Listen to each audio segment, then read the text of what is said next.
జగముల నేలే పరిపాలక జగతికి నీవే ఆధారమా. దేవుని పని ఏంటో తెలుసా? ట్రాన్స్ఫర్మేషన్, రూపాంతరం జరగడానికి. ఇక్కడ చూడండి, ఇక్కడ ఏం చెప్తున్నాడు? నూతన హృదయం నీకు ఇచ్చేదను అంటున్నాడు. A new heart. మరి ఇంతకుముందు ఏ హార్ట్ అది? ఏ హృదయము అది?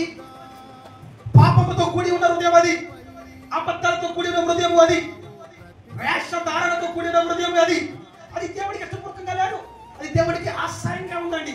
దేవుడికి చాలా దూరంగా ఉంది. కానీ దేవుడు ఏమంటున్నాడు?